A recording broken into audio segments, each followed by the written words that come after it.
মৃণালিনী দেবী ছিলেন রবীন্দ্রনাথ ঠাকুরের জীবন সঙ্গিনী, একজন স্ত্রীর ভূমিকার চেয়ে অনেক বেশি।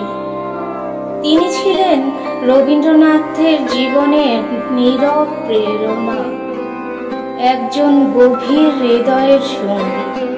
কিন্তু তাদের সম্পর্কের সবচেয়ে হৃদয়স্পর্শী মুহূর্ত ছিল মৃণালিনী দেবীর মৃত্যুর আগে সেই গভীর রাতে। মৃণালিনী দেবী জীবনের শেষ সময়ে রবীন্দ্রনাথের কাছে একটি বিশেষ অনুরোধ করেছিলেন। তিনি বলেছিলেন, এতদিন সবাই কবি রবীন্দ্রনাথকে চেয়েছে, কিন্তু আমি শুধু মানুষ রবীন্দ্রনাথকেই চেয়েছিলাম। তার কাছে কবি ছিলেন নদীর সাগর কিংবা পাখির আকাশের মতো অন্তহীন এবং অমূল্য।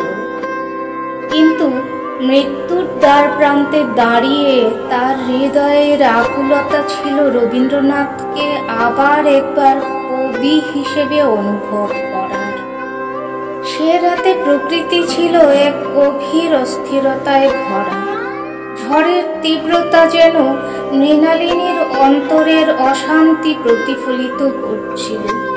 সেই আবহে তিনি রবীন্দ্রনাথকে অনুরোধ করলেন সেই গানটি গাইতে, যেটি তার হৃদয়ে গভীর প্রভাব ফেলেছিল।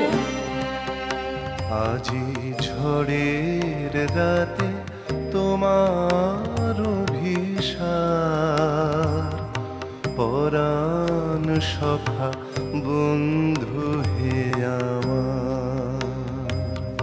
ঝড়ের রাতে তোমার অভিসার, পরাণ সখা বন্ধু হে আমার।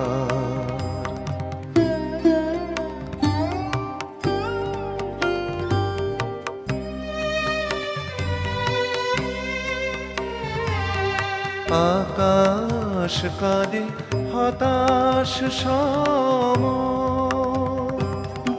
নাই যে ঘুম নয়নে মম। আকাশ কাঁদে হতাশ সম, নাই যে ঘুম নয়নে মম। দুয়ার খুলি হে প্রিয়তম, চাই যে বারে বার পরাণ সখা বন্ধু। কবিগুরু সেই গভীর রাত্রিতে সংজ্ঞাহীন হয়ে এক মাতাল কবির মতো গানটি গেয়ে চললেন। তার গলায় যেন ঝড়ের তাণ্ডব মিশে গিয়েছিল। প্রতিটি শব্দে মিশেছিল একান্ত ব্যথা ও ভালোবাসার গভীর আকুতি। কিন্তু মৃণালিনী দেবী গান শেষ হওয়ার আগে গভীর ঘুমে আচ্ছন্ন হয়ে গিয়েছিলেন। তিনি বলেছিলেন, আমি এবার ঘুমাবো, এবার এই ঝড়ের রাতে আমায় গান শুনিয়ে ঘুম পাড়িয়ে দাও। কবিগুরু যখন গান শেষ করে তাকে ডাকলেন, তখন মৃণালিনী দেবী আর সাড়া দেননি। তিনি চলে গিয়েছিলেন এক চিরনিদ্রায়। প্রথমে ডাকলেন, ছোট বউ,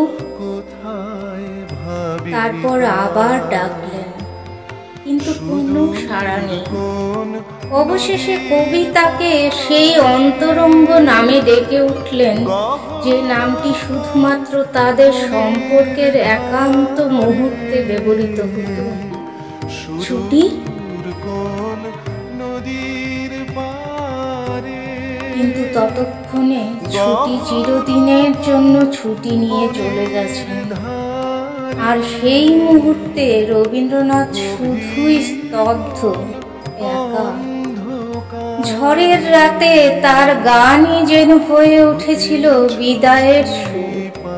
মৃণালিনী দেবী তার হৃদয়ের গভীরে চিরদিনের জন্য থেকে গেলেন, এক কবির প্রেমিকার মতো নয়, বরং এক মানুষের চিরসঙ্গী হয়ে।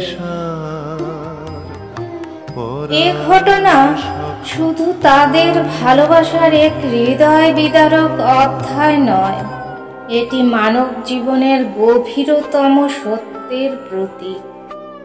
মৃণালিনী দেবী মৃত্যুর মুহূর্তেও রবীন্দ্রনাথের কাছে নিজের মানুষটি খুঁজে পেয়েছিলেন এবং তার বিদায়ের মুহূর্তেও সেই প্রেম এক অনন্ত অনুভব হয়ে থেকে গেছে।